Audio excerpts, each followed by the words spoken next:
Well, welcome to the 700 Club. Once again, Iran launched an attack on a U.S. military base, this time in Kuwait.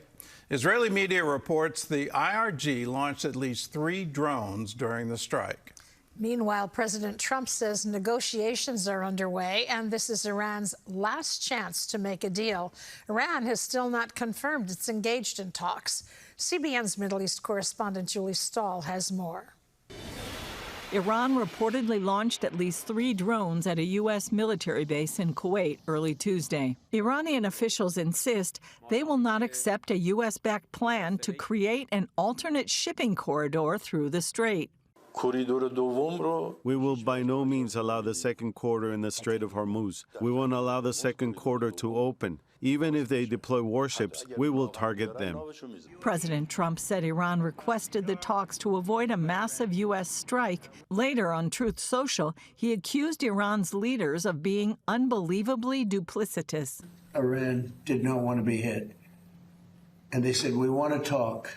We want to talk about the strait, but more importantly, from my standpoint, we want to talk about the denuclearization of Iran, because it's what it's all about. This is why I'm doing this. The president said the talks will proceed in 2 stages. First, reopen the Strait of Hormuz to normal shipping. Second, negotiate the complete denuclearization of Iran. The denuclearization of Iran has to happen, and that'll be the second phase.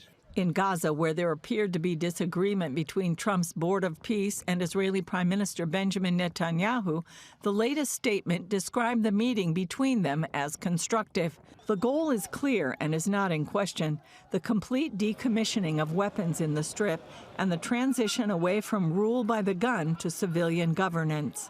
According to media reports, Netanyahu told a Board of Peace official that Israel won't hold its fire in Gaza and will not withdraw to the Yellow Line due to the threat posed by Hamas. At a recent conference, Rabbi Tuli Weiss, founder of Israel 365, told CBN News he believes Israel will only win if it holds on to the land God gave the Jewish people in the Bible. The path to victory is to continue to strengthen our military, to be able to support our soldiers. We absolutely need to hold on to every inch that God gave to us of Judea and Samaria, even Gaza.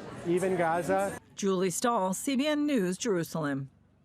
Well, it's about time we recognize that the leadership of Iran has continually lied, and whether it was their nuclear ambition or what they did to the inspectors or how they hid their true goals or what they were absolutely doing behind the scenes and under mountains, and they were absolutely trying to develop a nuclear weapon.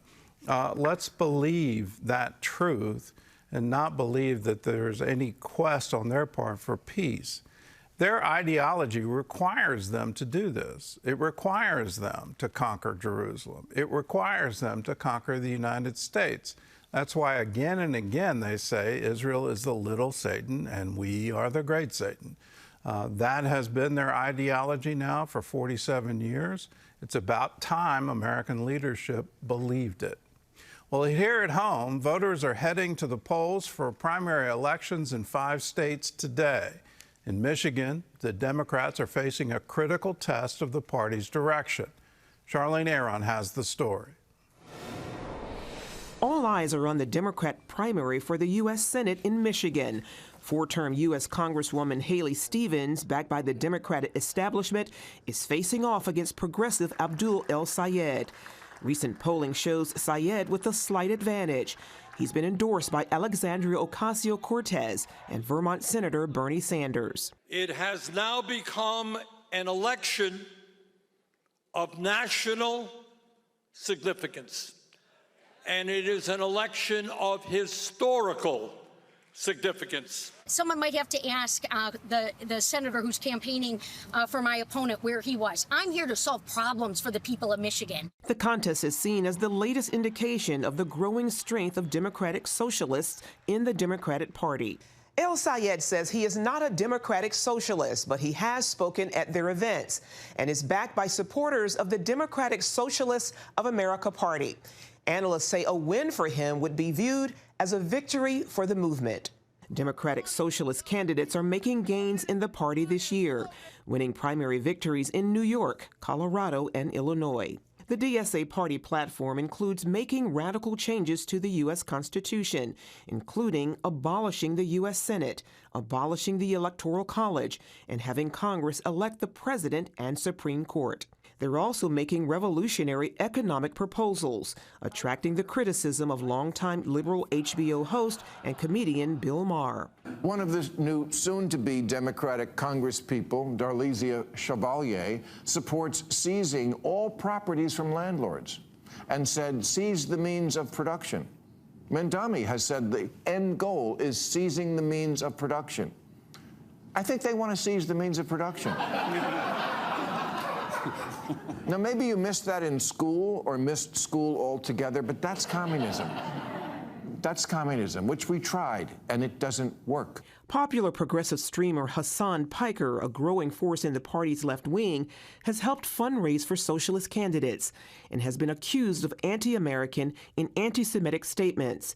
In 2019, he said America deserved 9/11. He later walked this statement back. Hassan Piker thinks communism is so groovy. He laments the fall of the two of the most murderous regimes in history, the Soviet Union and Chairman Mao's China. The rise of the far-left Democrats threatens to split the party. Prominent Democratic strategist James Carville says he's ready to leave over the issue. I am not going to be in the same party with Hassan Piker. I can tell you that right now. If he becomes a force in the Democratic Party, I'm out of here. I have no intention of ever being in the same political party with that guy. Charlene Aaron, CBN News. Well, the divisions couldn't be clearer, and for Democrats in America, they're facing a very critical test. Bernie Sanders had a surprising showing all the way back in 2016 as he's running against Hillary Clinton for the nomination, and it was absolutely stunning how many votes he obtained. And here we are 10 years later, and he's back at it very earnestly trying to promote a socialist agenda. He hasn't been quiet about it. He is absolutely a socialist. Here's some other things the Democratic Socialists of America stand for. They want to defund the police. We've all heard that in the protests. That's nothing new, but they're absolutely saying, yes, we still need to do that. But on top of that, they want to abolish prisons. They want to abolish borders. I can't imagine a society that you've got to be kidding me. You're serious. You really do want that. So in addition to no U.S. Senate, no Republic anymore, this Congress that elects everything, so there aren't balances, there aren't checks and balances anymore. Congress gets to decide the Supreme Court, Congress gets to decide the president, all of these things. And again, you just have to be kidding me. And then when they start taking, personal property, that you have no property rights, the state owns everything. Well, we've been there. The world has been there. But they're saying it's the greatest opportunity for socialism since 1920. Now, wrap your head around that one and go back into that history of what happened with the communist revolution in Russia, how that turned into the Soviet Union, all of the problems of Stalin, and the New York Times, of all newspapers in the world, was claiming this economic miracle in Russia and how everything was just so wonderful. And they were doing it in the 1930s as Stalin was systematically exterminating people. Let's wake up to this. If you're a Democrat, please go out and vote today.